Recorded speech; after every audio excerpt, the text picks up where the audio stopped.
Hi, today we are looking at X-Force issue 2, written by Geoffrey Thorne and drawn by Marcus To. Full spoilers ahead, so you're forewarned. If it wasn't super clear as to what happened to Forge last issue, it is clarified in the write-up in this issue. It says that Forge supercharged his ability to create the analog. And then we open with Sage inner monologue saying a picosecond after she died. And I'm like, no, please do not kill Serge. Hi, future Tyler here. I was thinking, why would she think that during the reread, given that I have read this issue and no one came remotely close to dying? And then I realized this is a similar inner monologue of Sage from last issue. The death here refers to, I assume, an upcoming event, and we know it is a she. So it is either Serge, Betsy, or Rachel. And given that Sage first met these fallen teammates when she was still undercover at Hellfire Club, from last issue monologue, my guess is it is Rachel, since she attacked the Hellfire Club way back then. What if this death that Sage is talking about is that event in the past, when she first met Rachel and when Rachel was stabbed by Wolverine? Anyway, back to this issue. I'm glad that the moms of the team took time to ask Nori if she wants to join the team and not just draft her like Forge did at the end of last issue.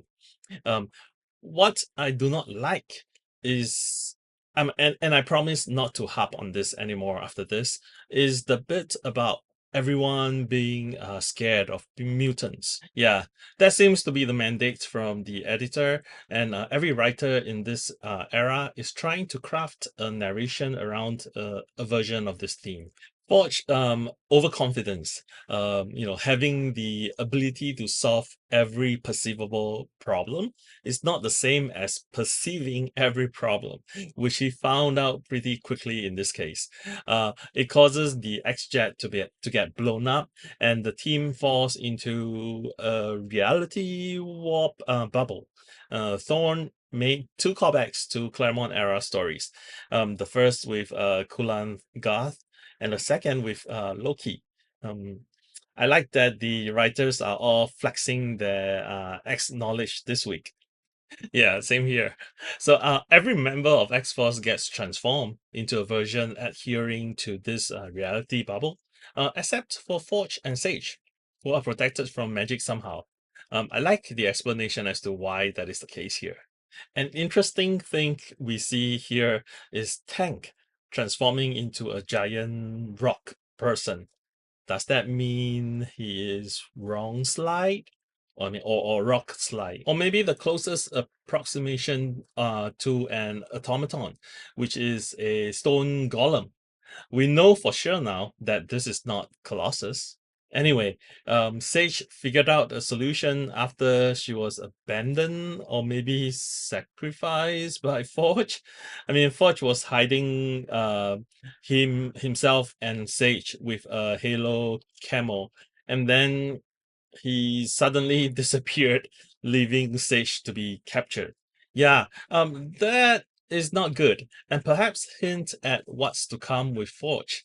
I love that Forge built an extract that can rebuild itself because it gets blown up so often. That has been a running joke since the early days of Claremont's run. Well, some things never change. Toll continues to deliver in the art department. There is not a lot of like actual fights in this issue, but the action scenes of characters running through the jungle or shooting at one another are dynamic, and it flows from panel to panel. Well, if I have to complain, and it is a nitpick, it would be the punch that surged through at Sage and missed. That panel was a little unclear as to what exactly happened. Otherwise, it is what we have come to expect from Toe. Dependable storytelling, including expressive facial expressions and body language, clean art without a lot of unnecessary lines, and a nice background details when needed. And the red, yellow, and black costume absolutely pops against the mostly green background in this issue. At this point, X-Force is still reacting to the fractures that the analog points to. We do not know the how or the why. So how does the analog work? And why are there so many fractures? I have a thought. What if Forge creating the analog, uh, because of his need to solve problems, is creating those problems in the first place? So the problem is Forge need to be useful to solve problems, and the solution is a device that creates those problems for Forge to solve. So it is a self-fulfilling type of thing. So in conclusion, I continue to be intrigued by the premise of this book, and the solid, dependable art delivers. It is a 3.75 out of 5 for me. Agree. Slightly lower than last issue, but I liked to see how the mysteries unfold in X-Force. Highly recommended.